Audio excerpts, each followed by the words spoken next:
Hello everyone, I am Grudge. Have you ever wanted to improve your PC gaming life? Well, today I'm going to show you how.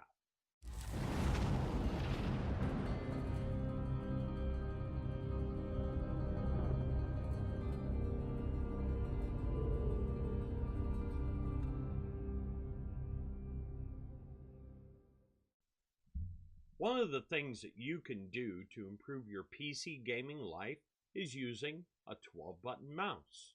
Now today we're going to look on newegg.com, so we have current pricing, and I'm going to talk about the practical differences between them.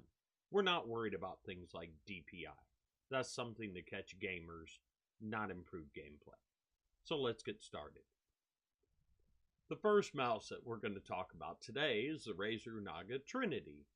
Now, what sets it apart from the other mice on the list, it has three magnetically attached side plates where you can change it from a 2-button to a 7-button to a 12-button configuration.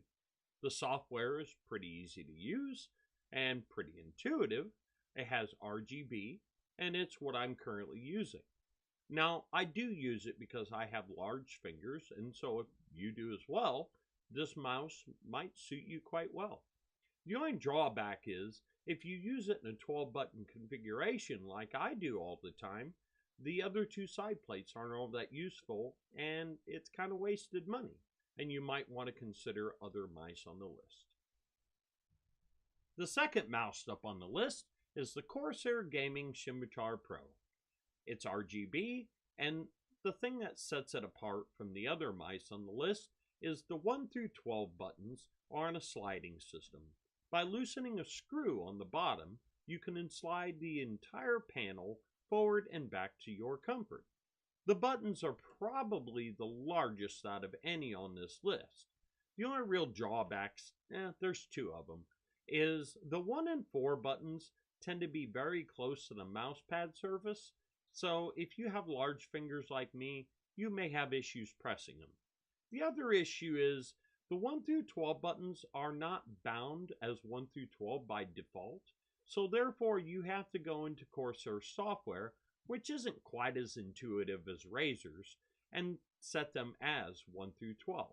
It'll take 5 to 10 minutes of your life, but you know what? For half the price, not really a big deal. So if you have normal to smaller size fingers, I highly recommend this mouse, and you're going to be hard pressed to do better. All right.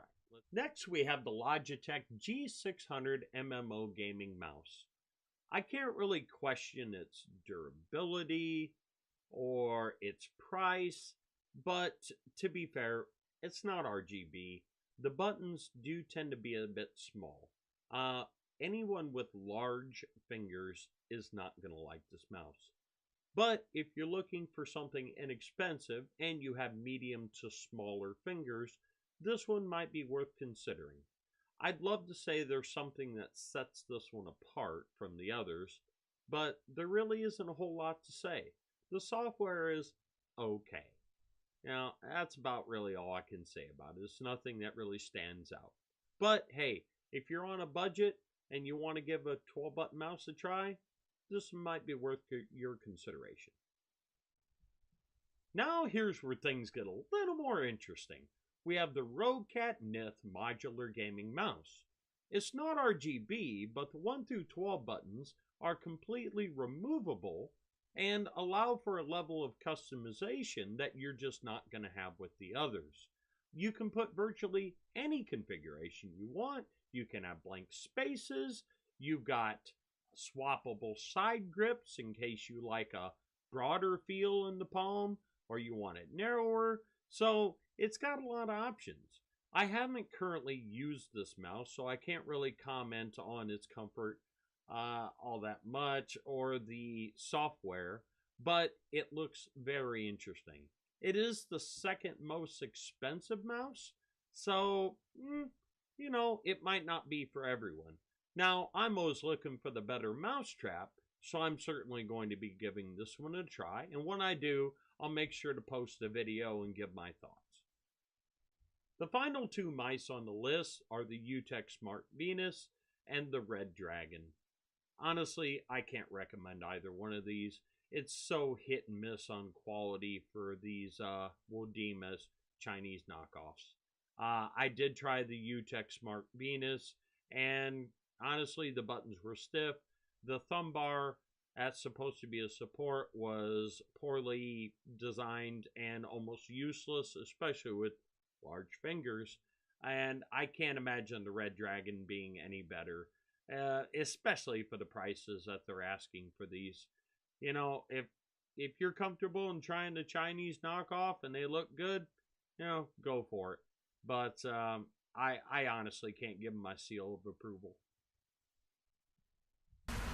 To finish out the video, I wanted to add a bit of value to using a 12-button mouse and show people what they can do with it. Now, I currently use ELV UI. It's complete Blizzard UI replacement. You could also do this in Star Wars Knights of the Old Republic. Any game that you can customize your UI and set up what I have here. I have 3 cubes. One on the left, one on the right, one in the middle. The one on the left, if I hold down my shift key and press the 1 through 12 buttons, activates any of those abilities. The one in the middle is just straight 1 through 12, and the one on the right is if I hold down the alternate key and depress the button. Now, what does this do for? Well, I'm going to go ahead and I'm going to apply Flame Shock on this target, and I'm going to cast a couple of abilities here.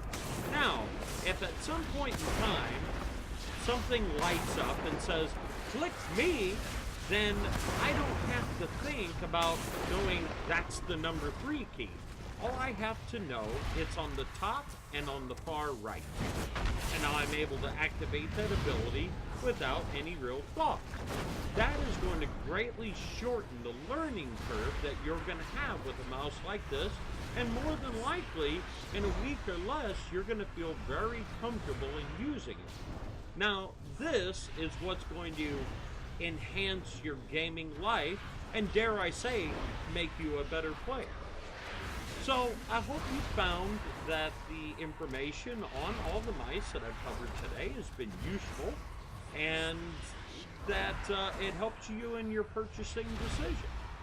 So, I've been Grudge. You can follow me at Grudge_1976 on Twitch. I stream every Tuesday, Thursday, and Saturday. I play a whole range of games, from Diablo 3 to World of Warcraft, Destiny 2, even Fortnite on occasion, even though I'm pretty bad at it. But I still have fun. But every single one of those games has applicable things that you can use to improve your gaming life on them and be a more effective player. If you feel like sticking around, I'm going to throw in an extra little video at the end, a little clip that I did that was a bit of an outtake. That's pretty funny. So, thank you once again, and if you like what you see today, please feel free to like and subscribe. If you want to follow me on Twitch, that helps me out a ton as well. So, thank you once again, and have a wonderful day. Goodbye. The first mouse that we're going to talk about today is the Razer Nano Trinity, and it's the one I'm currently using. Now, I'm not endorsed by Razer in any way, shape, or form, but you know what? I really like it. So let's have some fun and talk about this here mouse. Okay, thank you.